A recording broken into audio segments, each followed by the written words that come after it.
শাসক ঘনিষ্ঠ অধ্যাপক সংগঠন ওয়েব কুপার নতুন তালিকা। সংগঠনের সভাপতির দায়িত্বে শিক্ষামন্ত্রী ব্রাত্য বসু, সাধারণ সম্পাদক হলেন কৃষ্ণকলি বসু। তালিকায় বৈশাখী বন্দ্যোপাধ্যায়ের নাম না থাকায় জল্পনা। সন্দেশখালী ইস্যুতে মুখ খুলতেই কি কোপে বৈশাখী বন্দ্যোপাধ্যায়?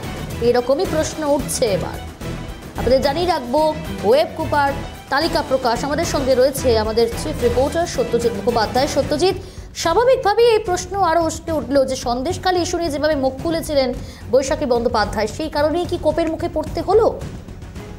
দেখো, একটা বিষয় হলো শাসক দল ঘনিষ্ঠ যে ওয়েব কুপা অর্থাৎ অধ্যাপকদের যে সংগঠন, সেই সংগঠনের 6 বছর বাদে 2018 সালে এটি সাময়িক ভাবে এটা এটাকে ডিঅ্যাক্টিভ হয়েছিল। এটা তারপরে প্রায় 6 বছর বাদে এর যে নির্দিষ্ট তালিকা, কারা কারা কোন পদে রয়েছেন, কিভাবে কাজ হবে, একটা সামগ্রিক তালিকা প্রকাশিত হয়েছে 6 বছর বাদে।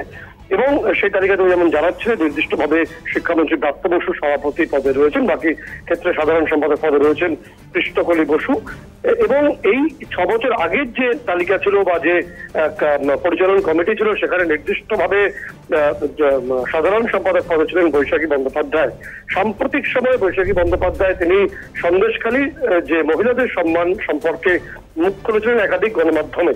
এরপরই যে তালিকা প্রকাশিত হলো রাতারাতি, সেই তালিকায় বৈশাখী বন্দ্যোপাধ্যায়ের নাম না থাকার ক্ষেত্রে বা পরবর্তী সময় যে ছবিটা বিভিন্ন ক্ষেত্রে অর্থাৎ রাজ্যের নাগরিক মহল এবং শিক্ষা মহলে যে প্রশ্নটি ঘুরপাক খাচ্ছে যে তাহলে কি তিনি শাসকের কোপে পড়লেন, এই প্রশ্ন বিভিন্ন মহলে ঘুরপাক খাচ্ছে। একই সঙ্গে কিছু আগে আমরা কৃষ্ণকলি বসুর সঙ্গে কথা বলেছিলাম, তিনি অবশ্য এই সমস্ত বিষয়ে অভিযোগ সত্যি নয় এবং একই সঙ্গে তিনি তাদের যে সংগঠন তা খুব দুর্বল হচ্ছে এগিয়ে চলবে এই দাবি করেছেন। প্রিয়াঙ্কা, ধন্যবাদ সত্যজিৎ। কথা বলছিলাম আমাদের চিফ রিপোর্টার সত্যজিৎ মুখোপাধ্যায়ের সঙ্গে। ওয়েব কুপার সাধারণ সম্পাদক কৃষ্ণকলি বসু কি জানিয়েছেন, শুনবো। আমি জেনারেল সেক্রেটারি, এইটুকু জানি। এখনো রাজ্য কমিটি মিটিং হোক, আশা করি আগামী দিনে আমাদের সভাপতির নেতৃত্বে আমরা সবাই মিলে একজোট হয়ে কাজ করব। আমাদের 5 তারিখে একটা সভা করছি আমরা ব্রিগেডের জন্য, আর তারপরে আমরা এক্সিকিউটিভ কমিটি মিটিং না বসা অবধি এখনো আমরা কিছু করতে পারছি। এটা অ্যাকচুয়ালি আমাদের 18 সালে কমিটি ভেঙে যায়, তারপরে আমাকে একা রেখে এটা হয়ে যায়, এটা বাকি মেম্বার সব ডিজলভ হয়ে যায়। তো আমি আমার পরিসরের মধ্যে যতটা কাজ করার করেছিলাম সভাপতি এবং জেলা সভাপতিদের সঙ্গে সমন্বয়। তবে কমিটি দরকার ছিল এবং নতুন করে এত বছর পরে 2011 সালের পর 12 সালের পর নতুন কমিটি আমরা আশা রাখি যে এটা খুবই আগামী দিনের কাজ করতে এবং আমরা ভালো করতে। অসুবিধা হবার তো কোনো জায়গা নেই। জেনারেল সেক্রেটারির দায়িত্ব আরো বেড়ে গেল এবং জেনারেল সেক্রেটারি একটা, আপনারা জানেন যে কোনো সংগঠনের জেনারেল সেক্রেটারি অত্যন্ত ইম্পর্টেন্ট বিষয়। আমাকে যেভাবে আমার সভাপতি ইনস্ট্রাকশন দেবেন তাতেই কাজ করবো। শাসক ঘনিষ্ঠ অধ্যাপক সংগঠন ওয়েব কুপার নতুন তালিকা। সংগঠনের সভাপতির দায়িত্বে শিক্ষামন্ত্রী ব্রাত্য বসু।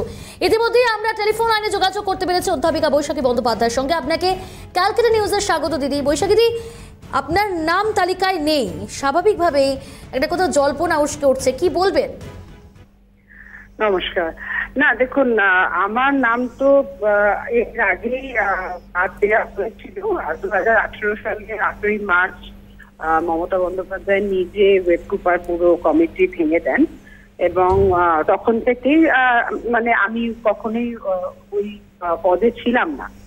কিন্তু এটা ঠিক যে ওয়েব কুপা আমি যে কদিন কাজ করেছিলাম, যে বছর আমাকে দায়িত্ব দেওয়া হয়েছিল, আমার বিরুদ্ধে কোনো অভিযোগ ওঠাতে পারেনি কেউ, কোথাও কোনো অসৎ কাজের সঙ্গে যুক্ত হয়নি, সেটুকু আমার স্যাটিসফ্যাকশন। শিক্ষক সংগঠনের সাধারণ সম্পাদকের পদে আমি ছিলাম, সেই পদে থেকে যতটা সম্ভব শিক্ষকদের অধিকার এবং শিক্ষা ক্ষেত্রের অগ্রগতি যতটা কাজ করা সম্ভব ছিল সেটা আমি করেছি। সেটা নিশ্চয়ই কারুর পছন্দ হয়নি, তাই জন্য আমাকে বাদ দিয়েছেন।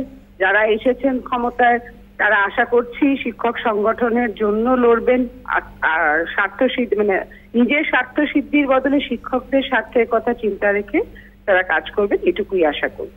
দিদি, আমাদের সঙ্গে থাকুন। আমাদের চিফ রিপোর্টার সত্যজিৎ মুখোপাধ্যায় আপনার কাছে কিছু প্রশ্ন রাখতে চাই। সত্যজিৎ, হ্যাঁ, বৈশাখী, যে বিষয়টি উঠে আসছে যে প্রায় 6 বছর বাদে ওয়েবকুপার যে নতুন যে নির্ধারিত তাদের বিভিন্ন যে পোস্ট সম্বলিত তালিকাটি প্রকাশিত হয়েছে, তারপরে দেখা গেল যে তাৎকালিকভাবে হয়তো যে আপনি সন্দেশখালী একাধিক গণমাধ্যমে বলেছেন, অনেকে মনে করছেন যে তারপরই যেন একটা কোথাও এই সংগঠনে আপনার স্থান হলো না, এরকম একটা ছবি কি নাকি সত্যিকারেরই এটা নির্ধারিত বা নির্দিষ্টভাবেই এভাবেই ব্যাপারটা হওয়ার ছিল?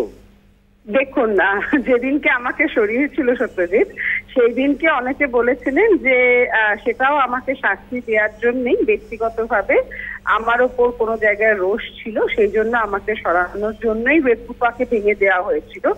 আজও এই প্রশ্ন উঠেছে যে সন্দেশখালী নিয়ে মুখ খোলার জন্য, আমাকে শিক্ষা দেওয়ার জন্য আমারই পদে আনা হয়েছে, যাকে আনা হয়েছে তার সঙ্গে যে আমার ওয়েবকুপাতে থাকাকালীন চরম মতবিরোধ ছিল, মতাদর্শগত বিরোধ ছিল, সে নিয়ে কারোর কোনো সংশয় নেই। তো সেখানে আমাকে অনেকেই এই প্রশ্নটা করছেন। এখন সেটা নিয়ে আমি একটাই কথা বলতে পারি যে এটা ঠিক যে 2018-এ ওয়েবকুপা ভেঙে দেওয়ার পরে এত বছর কেন লেগেছে আবার একটা নবনির্মিত কমিটি গঠন করতে, সেটা কেউ বলতে পারবে না। আর হঠাৎ করে এখনই কেন সেটা প্রকাশিত হলো, সেটাও ওনারাই বলতে পারবেন যারা প্রকাশ করেছেন। তবে সন্দেশখালী নিয়ে মুখ খোলা আমার মনে হয়েছিল আশু প্রয়োজন, এবং আমার কথার মধ্যে যে সত্যাসত্য ছিল তা প্রমাণিত হচ্ছে যে আজকে শেখ শাহজাহানকে সেই দলই 6 বছরের জন্য সাসপেন্ড করছেন, এবং তিনি নিজের মুখে স্বীকার করছেন তার গৌরবময় কার্যকলাপ, যেরকম স্বীকারোক্তি দিচ্ছেন। তো আমি কোথাও দুঃখিত নই। এরকম সত্য কথা বলার জন্য আমার উপর বারবার যদি কোনো শাস্তির খাড়া নেমে আসে, আমি মাথা পেতে নেব। মানুষের কাছে গ্রহণযোগ্যতাটা শেষ কথা বলে আমি মনে করি। বৈশাখী, একটা বিষয় উঠে আসছে যে আপনি যদি সরাসরি কোনো কলেজ বা শিক্ষা প্রতিষ্ঠানের সঙ্গে এই মুহূর্তে যুক্ত নেই, ফলে এই ধরনের যে সংগঠন অধ্যাপকদের, সেখানে কি সরাসরি আপনি যুক্ত হতে পারেন না? কোনো নিয়মটা কি আছে ক্ষেত্রে? না, প্রথম কথা, ওয়েবকুপাতে থাকতে গেলে যে একেবারে সরাসরি শিক্ষা প্রতিষ্ঠানের সঙ্গে যুক্ত হতে হবে এরকম কথা না, কারণ আমার সময়ও প্রচুর রিটায়ার্ড প্রফেসর ছিলেন। আর আমি না এখনো শিক্ষাক্ষেত্র থেকে বাইরে আছি এরকম দাবি স্বয়ং শিক্ষামন্ত্রী করতে পারেন না, কারণ আমার চাকরিটা চলে গেছে এরকমও নয়, আমার চাকরিতে আমি বহাল আছি সেরকমও নয়। আমি একটা রেজিগনেশন দিয়েছি যার আজ পর্যন্ত অ্যাকসেপ্টেন্স লেটার আসে। তো আমি এখনো ভেরি মাচ শিক্ষক, এবং ওয়েবকুপার কনস্টিটিউশন কোথাও আটকায় না যে শিক্ষাক্ষেত্রে। তাহলে তো ব্রাত্য বসু কি করে প্রেসিডেন্ট? উনি কি এখন পড়াচ্ছেন? শিক্ষামন্ত্রী শিক্ষা প্রেসিডেন্ট হবেন এমন তো কনস্টিটিউশনে লেখা নেই। উনি নিজেই তো রেজিগনেশন দিয়ে দিয়েছেন, ওনার নিজের কলেজের পোস্ট চায়। তাহলে ব্রাত্য বসু যখন প্রেসিডেন্ট হতে পেরেছেন, যে কেউ শিক্ষা জগতের সঙ্গে যুক্ত বা শিক্ষা নিয়ে ভাবনা চিন্তা করে সেরকম, তার নৃসিংহ প্রসাদ ভাদুরী ছিলেন, তিনি তো রিটায়ার করে গেছিলেন দীর্ঘদিন। এরকম আপনি কি এই সন্দেশখালী নিয়ে মুখ খোলার পরেই শাসকের রসায়নে পড়লেন, তেমনটাই মনে করছেন? অনেকে এটা বলছেন, সেটা আসলে সময়টা এমন এসছে যে আমি একেবারে মুখ খুলেছি, তার পরের দিনই এটা করেছে। অনেকে বলছেন যে সেটা হয়তো আমার কাছে একটা মানে বার্তা পাঠানো যে আমার কাজে সন্তুষ্ট নন, এবং তাই জন্যই যারা আমার চরম বিরোধী বা তাদের সঙ্গে আমার চরম বিরোধ। তবে বিরোধটা আমার কোনো মানুষের সঙ্গে ছিল না, বিরোধটা ছিল অসৎ কাজের সঙ্গে এবং করাপশনের সঙ্গে। তো আমার দেখে অবাক লাগলো যে যারা আমারই সঙ্গে করাপশন নিয়ে লড়েছেন তারাও এই সংগঠনের কিছু পদে আছেন, আবার যার বিরুদ্ধে এত সংগঠনের মানে টাকা তছরূপ থেকে শুরু করে এই অভিযোগগুলো ছিল, তিনি আবার নতুন করে বহাল তবিয়তে পদে অধিষ্ঠিত হয়েছে। তো এইরকম সঙ্গে থাকার জন্য শিক্ষাবিদ বৈশাখী বন্দ্যোপাধ্যায়ের সঙ্গে জানেন একটা বিষয় পরিষ্কার, যে সন্দেশখালী ইস্যুতে সরব হওয়ার পরে কি শাসকের কোপে পড়তে হলো, এই প্রশ্নটাই যেন আরো বেশি জোরালো হলো। ঠিকই বলেছো সত্যজিৎ, অসংখ্য ধন্যবাদ। আমাদের সঙ্গে ছিল আমাদের চিফ রিপোর্টার সত্যজিৎ মুখোপাধ্যায়। আমরা কথা বলছিলাম অধ্যাপিকা বৈশাখী বন্দ্যোপাধ্যায়ের সঙ্গে।